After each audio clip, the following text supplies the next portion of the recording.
సామెతలు 17వ అధ్యాయము. రుచి అయిన భోజన పదార్థములున్నను కలహముతో కూడి ఉండిన ఇంట నుండుట కంటే నెమ్మది కలిగి ఉండి ఒట్టె రొట్టె ముక్క తినుట మేలు.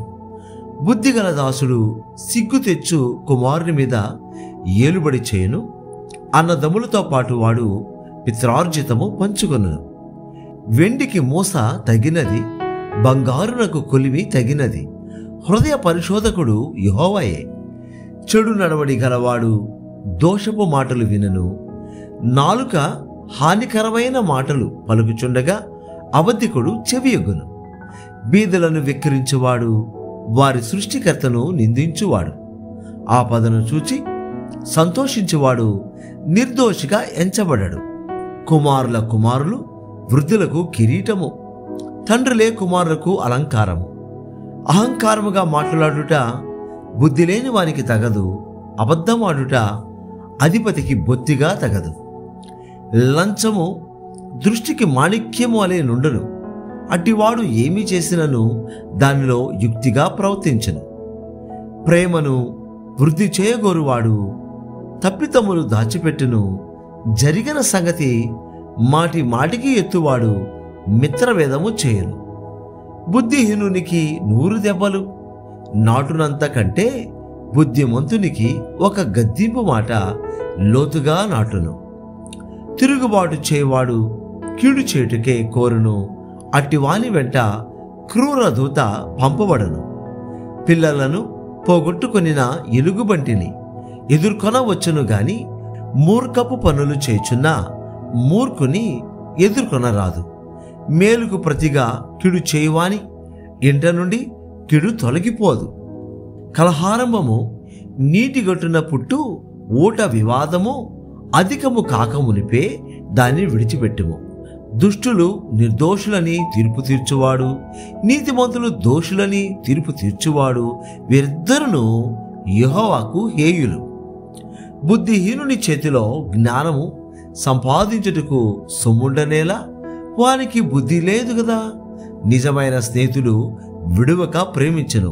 దుర్దశలో అట్టివాడు సహోదరుడుగా నుండును. తన పొరుగువానికి జామీను ఉండి పూటపడువాడు తెలివి మాలినవాడు. కలహప్రియుడు దుర్మార్గప్రియుడు.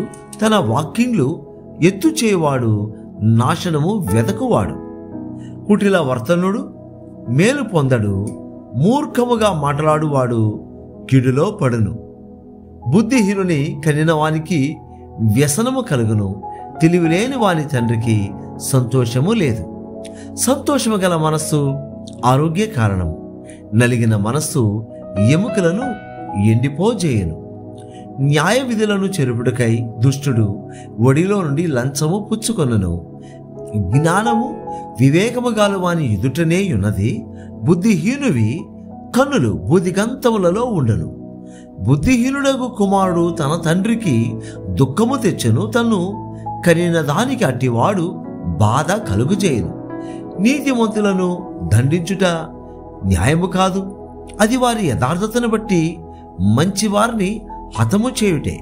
మితముగా మాట్లాడువాడు తెలివి గలవాడు, శాంత గుణము గలవాడు, వివేకము గలవాడు.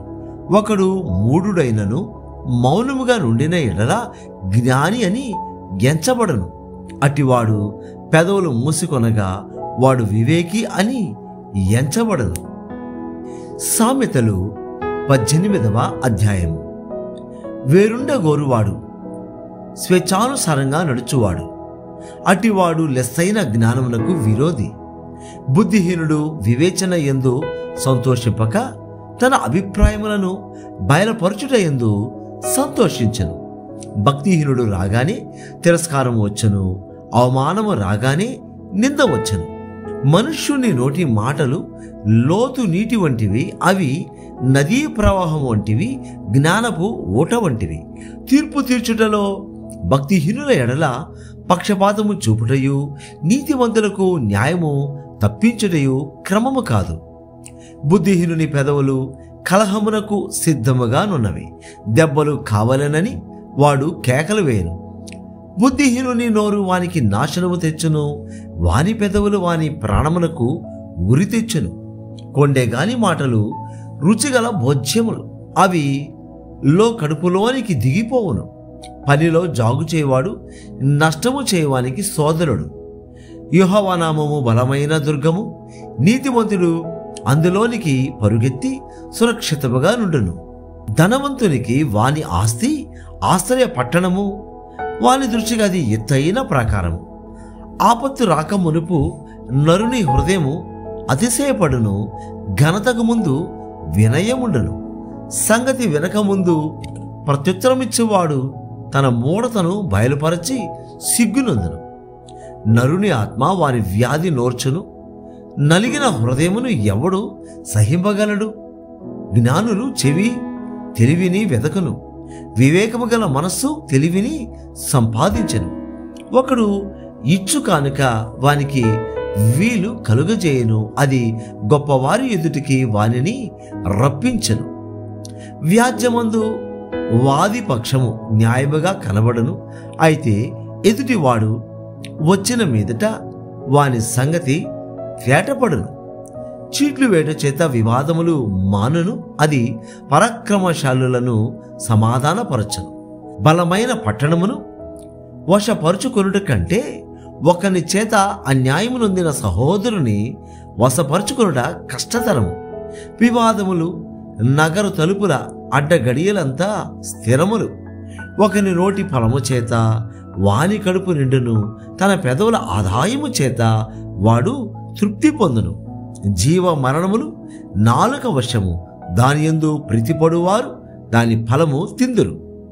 భార్య దొరికిన వానికి మేలు దొరికెను, అటివాడు యెహోవా వలన అనుగ్రహము పొందినవాడు. దరిద్రుడు బతిమాలి మనవి చేసుకొనును, ధనవంతుడు దురుసుగా ప్రత్యుత్తరమిచ్చును. బహుమంది చెలికాండ్రు గలవాడు నష్టపడును, సహోదరుని కంటేను ఎక్కువగా హత్యుండు స్నేహితుడు కలడు. సామెతలు 19వ అధ్యాయము. బుద్ధిహీనుడై తన పెదవులతో మూర్ఖముగా మాట్లాడు వానికంటే యథార్థముగా ప్రవర్తించు దరిద్రుడే శ్రేష్ఠుడు. ఒకడు తెలివి లేకుండుట మంచిది కాదు, తొందరపడి నడుచువాడు దారి తప్పిపోవును. ఒకని మూర్ఖత వాని ప్రవర్తనను తారుమారు చేయను, అట్టివాడు హృదయమున యెహోవా మీద కోపించును. ధనము గల వానికి స్నేహితులు అధికముగా నుందురు, దరిద్రుడు తన స్నేహితులను పోగొట్టుకొనును. కూట సాక్షి శిక్ష నొందకపోడు, అబద్ధములాడు వాడు తప్పించుకొనడు. అనేకులు గొప్పవారి కటాక్షము వెదకుదురు, దాతకు అందరూ స్నేహితులే. బీదవాడు తన చుట్టములందరికీ అసహ్యుడు, అటివానికి స్నేహితులు మరి దూరస్తులగుదురు. వాడు నిరర్ధకమైన మాటలు వెంటాడువాడు. బుద్ధి సంపాదించుకొనివాడు తన ప్రాణమునకు ఉపకారి, వివేచనను లక్ష్యము చేయవాడు మేలు పొందును. కూట సాక్షి శిక్ష నొందకపోడు, అబద్ధములాడు వాడు నశించును. భోగములను అనుభవించుట బుద్ధిహీనునికి తగదు, రాజుల నేలుట దాసునికి బొత్తిగా తగదు. ఒకని సుబుద్ధి వానికి దీర్ఘశాంతమునిచ్చును, తప్పులు క్షమించుట అట్టివానికి ఘనతనిచ్చును. రాజు కోపము సింహ గర్జన వంటిది, అది కటాక్షము గడ్డి మీద కురియు మంచు వంటిది. బుద్ధిహీనుడగు కుమారుడు తన తండ్రికి చేడు తెచ్చును, భార్యతోడి పోరు ఎడతెగక పడుచుండు బిందువులతో సమానము. గృహమును విత్తమును పితరులిచ్చిన స్వాస్థ్యము, సుబుద్ధిగల భార్య యెహోవా యొక్క దానము. సోమరితనము గాఢనిధిలో పడవేయును, సోమరివాడు పస్తు పడియుండును. ఆజ్ఞను గైకొనువాడు తన్ను కాపాడుకొనువాడు, తన ప్రవర్తన విషయమై అజాగ్రత్తగా నుండివాడు చచ్చును. బీదలను కనికరించువాడు యెహోవాకు అప్పిచ్చువాడు, వాని ఉపకారమునకు ఆయన ప్రత్యుపకారము చేయను. బుద్ధి వచ్చునని నీ కుమారుని శిక్షింపము, అయితే వాడు చావవలనని కోరవద్దు. మహాకోపియగువాడు దండన తప్పించుకొనడు, వాని తప్పించినను వాడు మరలా కోపించుచునే ఉండను. నీవు ముందుకు జ్ఞాని ఒకటివై ఆలోచన విని ఉపదేశము అంగీకరించుము.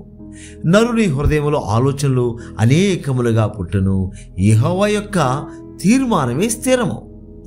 కృప చూపుట నరుని పరులకు ప్రియునిగా చేయను, అబద్ధికుని కంటే దరిద్రుడే మేలు.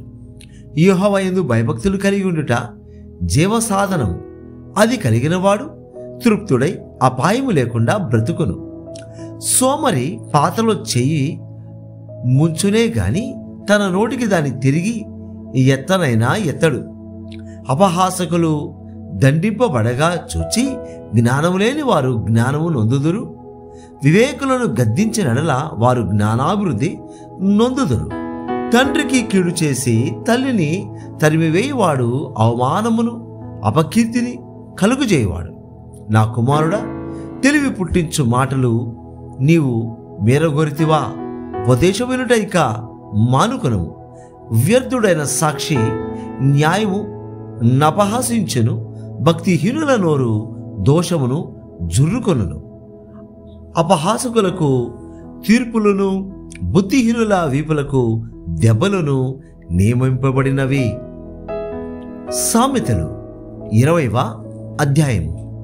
ద్రాక్షరసము వెక్కిరింతలా పాలు చేయను, మద్యము అల్లరి పుట్టించును, దాని వశమైన వారందరూ జ్ఞానము లేనివారు. రాజు వలని భయము సింహ గర్జన వంటిది. రాజునకు క్రోధము పుట్టించువారు తమకు ప్రాణమోసము తెచ్చుకొందరు. కలహమునకు దూరముగా నుండుట నరులకు ఘనత. మూర్ఖుడైన ప్రతివాడును పోరునే కోరును. విత్తులు వేయు కాలమున సోమరి దున్నాడు, కోతకాలమున పంటను గూర్చి వాడు విచారించినప్పుడు వానికేమీయూ లేకపోవను. నరుని హృదయములోని ఆలోచన లోతు నీళ్ల వంటిది. వివేకము గలవాడు దానిని పైకి చేతుకొను.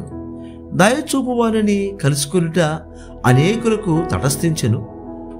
నమ్ముకొనదగినవాడు ఎవరికి కనబడును? యథార్థవంతుడగు నీతిమంతుని పిల్లలు వాని తదనంతరము ధన్యులగుదురు. న్యాయ సింహాసనాసీనుడైన రాజు తన కన్నులతో చెడుతనమంతయు చెదరగొట్టును.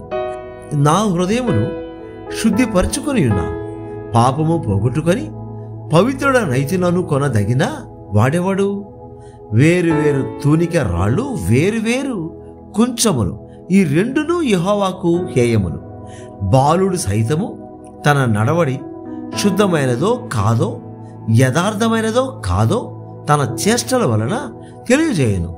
వినగల చెవి, చూడగల కన్ను, ఈ రెండును యెహోవా కలుగజేసినవే. లేమికి భయపడి నిద్ర యందు ఆసక్తి విడువుము. నీవు మేలుకొని ఉండిన ఎడల ఆహారము తిని తృప్తి పొందుదువు. కొనువాడు జబ్బుది జబ్బుది అనును, అవతలికి వెళ్ళి దాన్ని మెచ్చుకొనును. బంగారును విస్తారమైన ముత్యములను కలవు. తెలివి రుచ్చరించు పెదవులు అమూల్యమైన సొత్తు. అన్యుని కొరకు పూటబడిన వాని వస్త్రమును పుచ్చుకొను, పరుల కొరకు వానినే కుదువ పెట్టించము. మోసము చేసి తెచ్చుకున్న ఆహారము మనుషులకు బహు ఇంపుగా ఉండును, పిమ్మట వాని నోరు మంటితో నింపబడును. ఉద్దేశములు ఆలోచన చేత స్థిరపరచబడును. వివేకము గల నాయకుడవై యుద్ధము చేయము.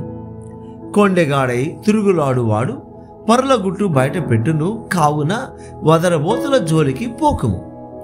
తన తండ్రినైనను తల్లినైనను దూషించువాని దీపము కారు చీకటిలో ఆరిపోవును. మొదట బహు త్వరితముగా దొరికిన స్వాస్థ్యము తుదకు దీవెన నొందకపోవును. కీడుకు ప్రతి కీడు చేసేదననుకొనవద్దు. యెహోవా కొరకు కనిపెట్టుకొను, ఆయన నిన్ను రక్షించును. వేరువేరు తూనికరాళ్ళు యెహోవాకు హేయములు, దొంగత్రాసు అనుకూలము కాదు. ఒకని నడతలు యెహోవా వశము, తనకు సంభవింపబోవునది ఒకడెట్లు తెలుసుకొనగలడు? వివేచింపక ప్రతిష్ఠితమని చెప్పుటయు, మ్రొక్కుకొనిన తర్వాత దాని గూర్చి విచారించుటయు ఒకనికి ఉరియగును. జ్ఞానము గల రాజు భక్తిహీనులను చెదరగొట్టును, వారి మీద చక్రము దొర్లించును. నరుని ఆత్మ యెహోవా పెట్టిన దీపము, అది అంతరంగములన్నీ శోధించును. కృపా సత్యములు రాజును కాపాడును. కృప వలన అతడు తన సింహాసనమును స్థిరపరచుకొనును. యవ్వనస్తుల బలము వారికి అలంకారము, తల నెరుపు వృద్ధులకు సౌందర్యము. గాయములు చేయు దెబ్బలు అంతరంగములలో చొచ్చి చెడుతనమును తొలగించును.